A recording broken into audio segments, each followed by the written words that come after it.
I stood at the windows of my grandfather's study, watching rain streak down the glass of our century-old estate. The last will and testament of Harrison Blackwood II lay unopened on his mahogany desk behind me. At 32, I was about to discover exactly how far my family would go to protect their precious legacy. More importantly, I would finally reveal what my grandfather and I had planned for the past 3 years. Miss Victoria Andrews, our family butler who had served 3 generations of Blackwoods, appeared at the door. The family has assembled in the main library.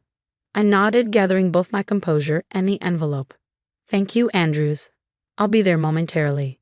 Walking through Blackwood Manor's corridors felt like traversing time itself. Oil paintings of stern-faced ancestors watched my progress, their eyes seeming to judge whether I was worthy of the name I carried. I had spent the last decade proving myself in the corporate world, building my own successful investment firm far from the family's influence. Now, circumstances had drawn me back into the web of Blackwood politics. The library doors opened to a scene of barely concealed tension.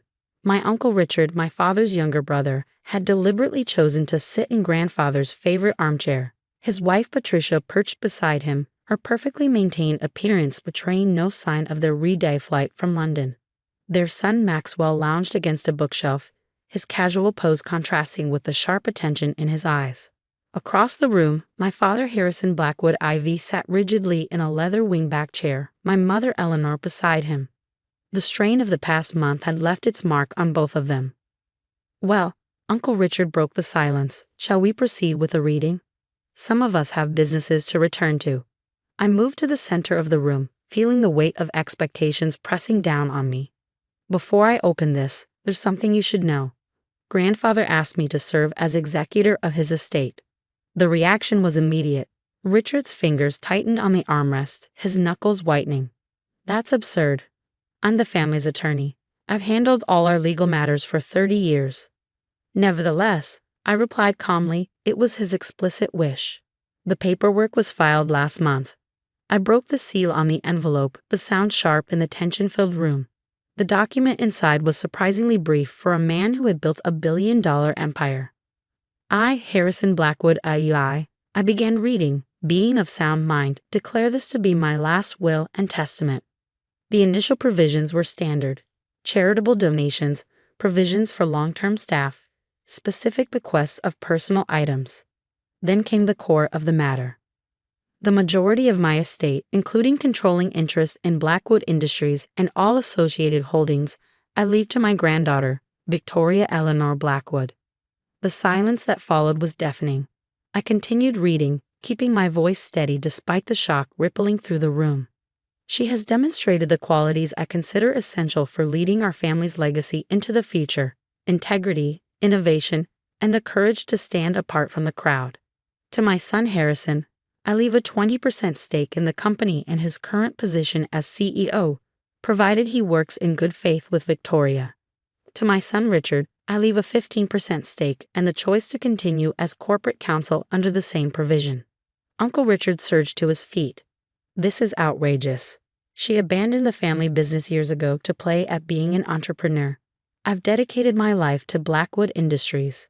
Exactly, I replied, holding up a second document. And grandfather knew exactly what that dedication entailed. I placed a thick folder on the coffee table. This contains detailed records of every questionable transaction you've orchestrated over the past 5 years, Uncle Richard. The offshore accounts, the manipulated contracts, the strategic losses that somehow enriched your personal holdings. I watched the color drain from his face. You're bluffing. Grandfather wasn't just testing your loyalty these past few years, I continued. He was building a case. He knew someone was bleeding the company, but he needed proof. So he created a perfect trap. Appearing to decline mentally, seeming to lose his grip on the business. You took the bait. Maxwell pushed away from the bookshelf. You can't prove any of this. Actually, my father spoke for the first time. We can. Victoria brought this to my attention 3 months ago. We've been working with forensic accountants to document everything. I saw the shock ripple through the room at the revelation that my father had been working with me. Harrison Blackwood IV had always seemed to be under his brother's influence, deferring to Richard's expertise in all things financial. Why? Aunt Patricia's voice quavered. Why would Harrison do this to his own son? I opened another document.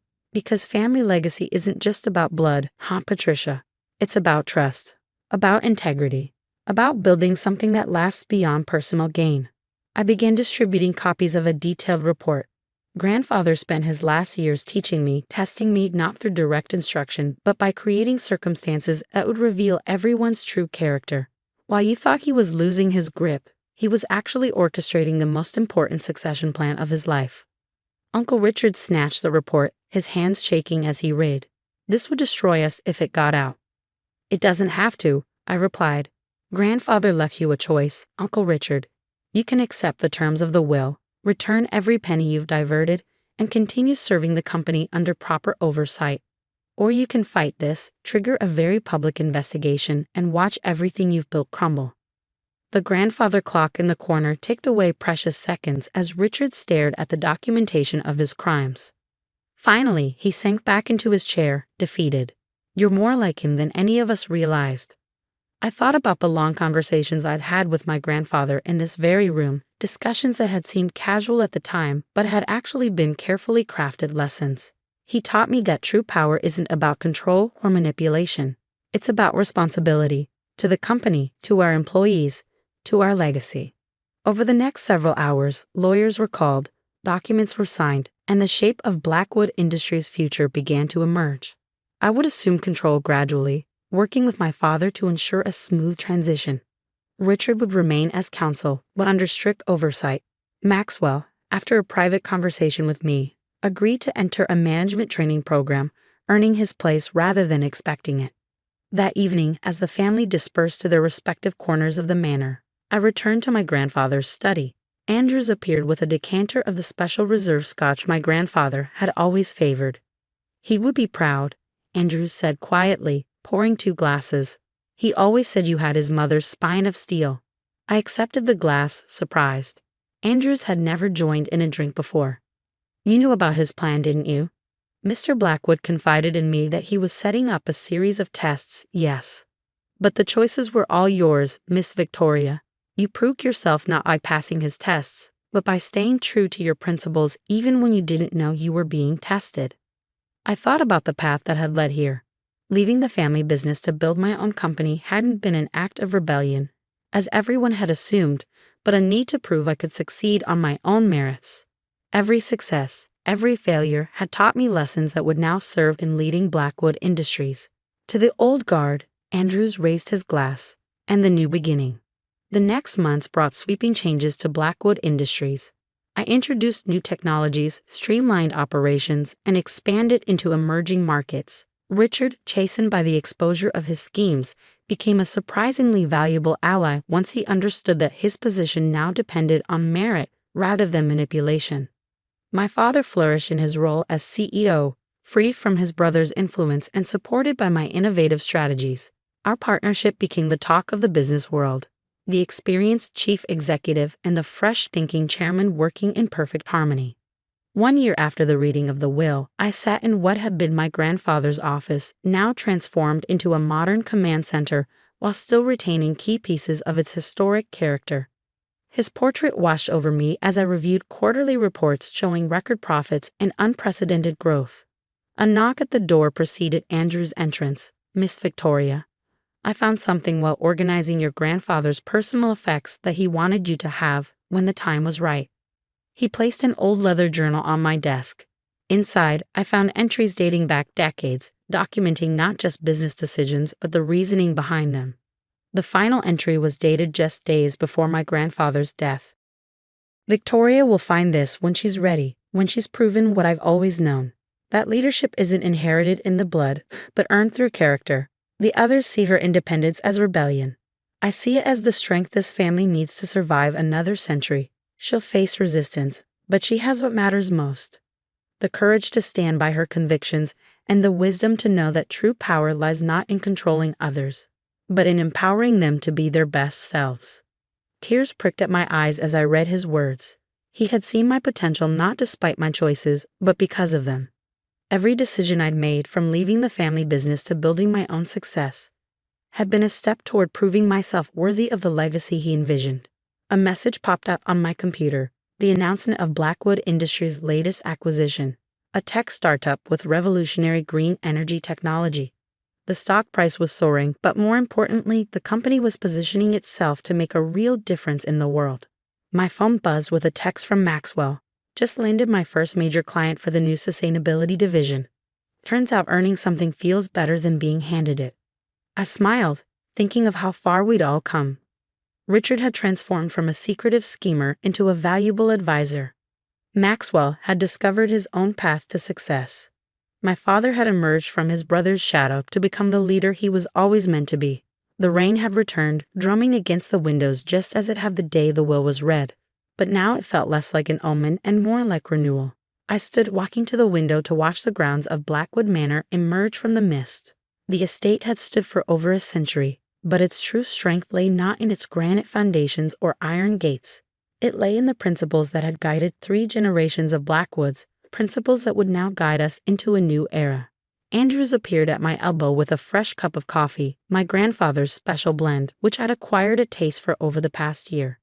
"Your grandfather used to stand here," he said quietly, watching the rain and planning the future. He said the best leaders don't just think about the next quarter or the next year.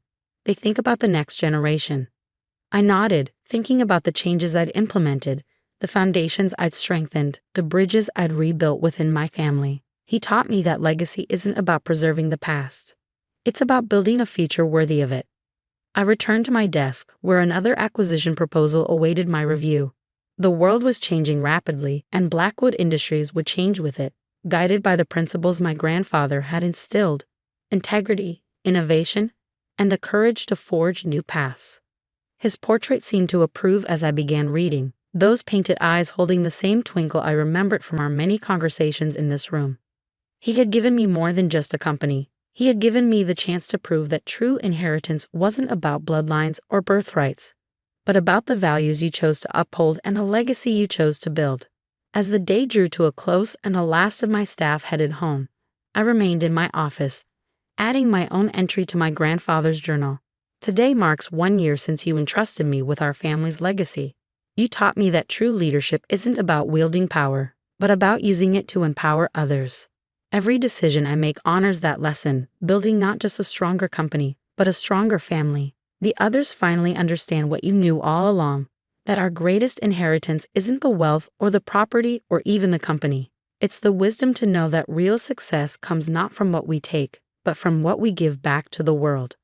I closed the journal, placing it in the desk drawer that had held it for 3 generations of Blackwood leaders. Outside, the rain had finally stopped and the setting sun broke through the clouds, casting a golden glow over the estate. A new day would dawn tomorrow, bringing with it new challenges and opportunities. But I was ready, armed with the lessons of the past and a vision for the future. The legacy of Harrison Blackwood II lived on, not in the buildings that bore his name or the fortune he had amassed, but in the principles he had instilled in me, principles that would guide Blackwood Industries into a future brighter than even he could have imagined.